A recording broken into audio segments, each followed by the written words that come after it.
it may be difficult on the part of the court, on the part of the staff. At this point, July 6 as the start of the trial proper is not yet an impossibility. May manifestation na para buksan ang BIR box ng records ni BP Sara Duterte.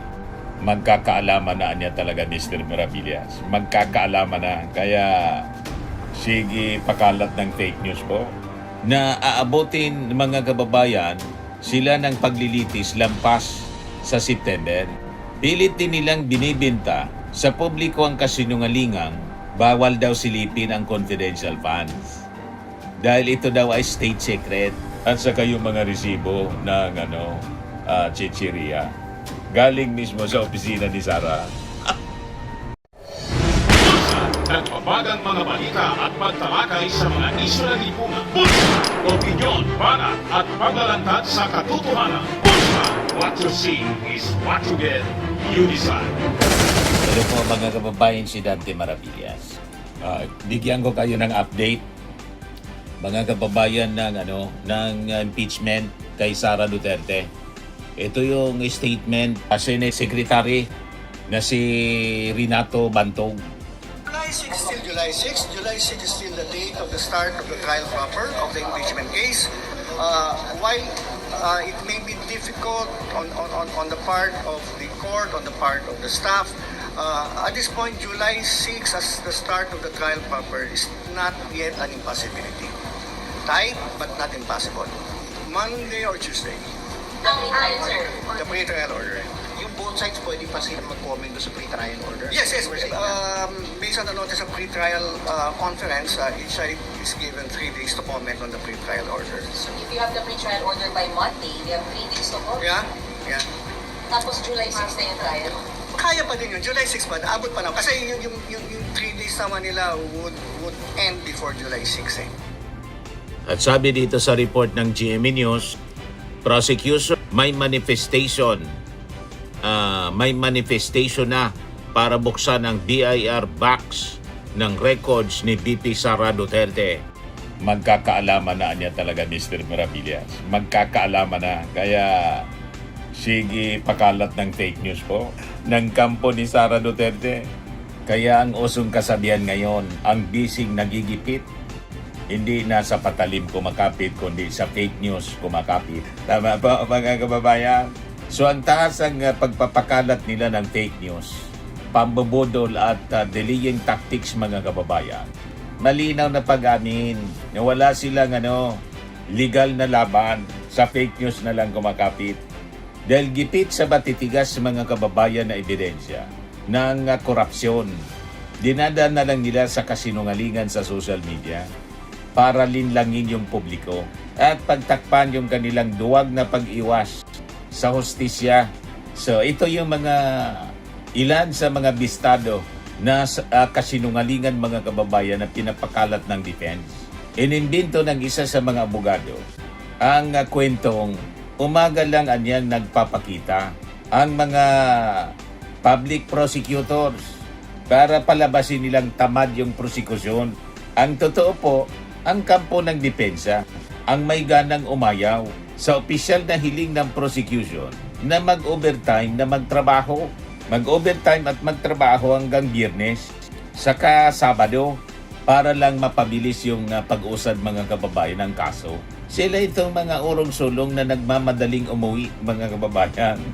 At hindi yan bago. Asahan natin mga kababayan na araw-araw may papakalat silang fake news para malito yung mga tao at mawala ang focus na dapat po ebidensya yung labanan.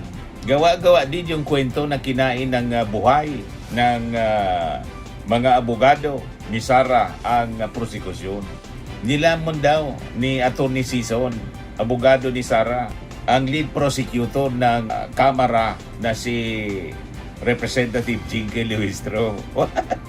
So agad itong sinupalpal at tinawag na fake news ni Luistro ang pinakalat nilang kwento. Paliwanag mga kababayan ni Luistro, simpleng palitan lang naman niya ito ng argumento. Pero dahil walang legal na balay yung defense, dinaan na lang nila sa ilusyon sa internet. Sinabing nilamon na inang buhay ni Atty. Sison si Representative Jinky Luistro. Ganon ang mga pinakalat nilang kwento. Taasan din mga kababayan na binabara at pinapatagal ng defense ang proseso sa pamamagitan po ng pag-ayaw sa joint marking ng common evidence. Sinabi po mga kababayan ni Jinky Luistro na mapapabilisan na ng 50% ang takbo mga kababayan ng pre-trial. Kung hindi lang sadyang nanggagago at nakikipagtulungan ang mga abogado ni Sara. Gabi-gabing umiiyak mga kababayan at gumagawa ng ingay ang defense spokesperson ni Sara na si Atty. Pua para ilihis ang issue. Ang totoong dahilan mga kababayan ng pagpanik nila, nalulunod at nasasakal sila mga kababayan sa voluminous o dambuhalang dami ng dokumento ng prosecution na nagpapatunay po sa talamak na irregularidad sa paggamit ng confidential funds lamang. Yung Article 1 pa lang mga kababayan, gipit na humirit ng trial dates. Humihingi ang depensa ng 30 na trial dates para sa mismong paglilitis, habang 62 naman ang sa prosecution.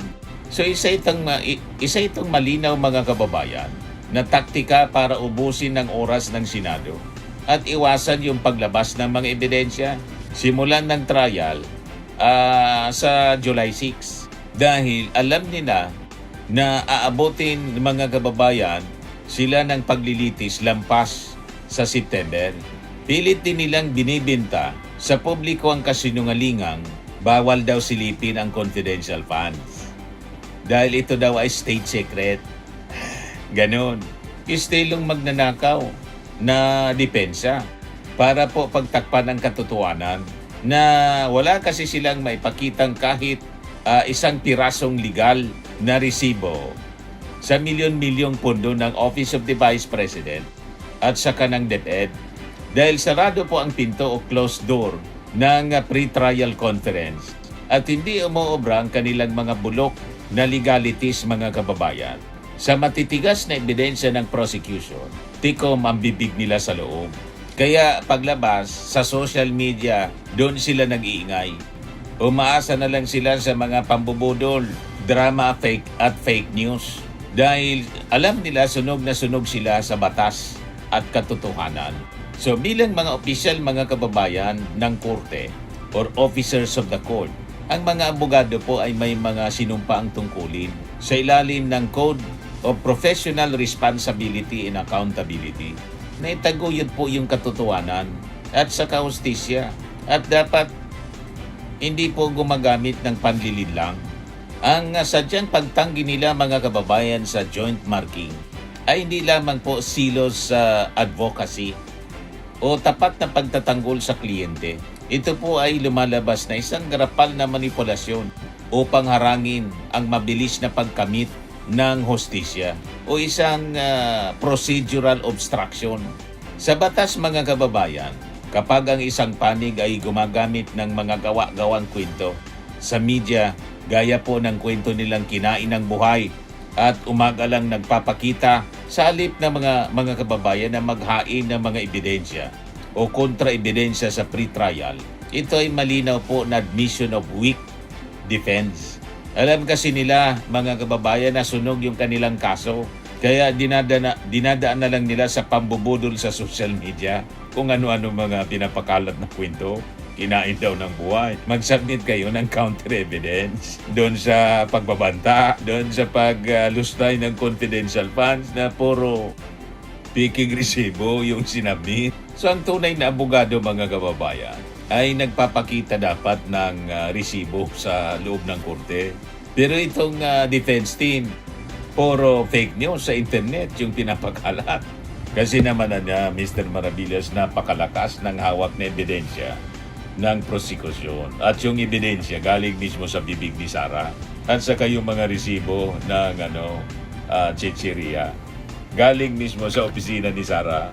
Hirap nilang ipagtanggol si Sara Duterte mga kababayan. Swimming and lifting cream, pinapahid po sa mga pulses in affected area. Mainam po sa paninigas ng mga kaso-kasuan.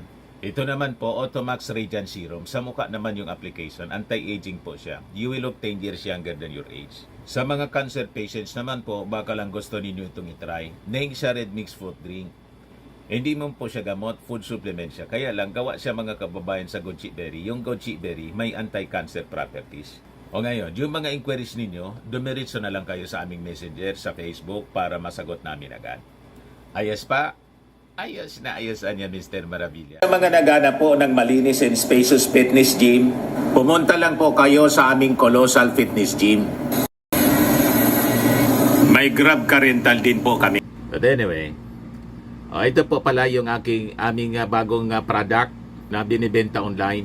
I am worldwide amazing pure organic barley powdered drink mix from Australia. Negosyo to ng aking anak na architect entrepreneur Riz Maravillas. Ayan po. Kontakin na lang po ninyo siya, Riz Maravillas on Facebook. Ang mga health benefits niya, boost immunity, improves digestion, enhance energy levels, packed with antioxidants, prevent cancer. Ito naman po yung bago naming product na binibenta online. Eye Glow Serum, whitening po siya. Tingnan ninyo yung epekto sa aking anak na architect before and now. Yung mga inquiries po ninyo, dumiretso na lang kayo sa kanyang Facebook account, Riz Maravillas.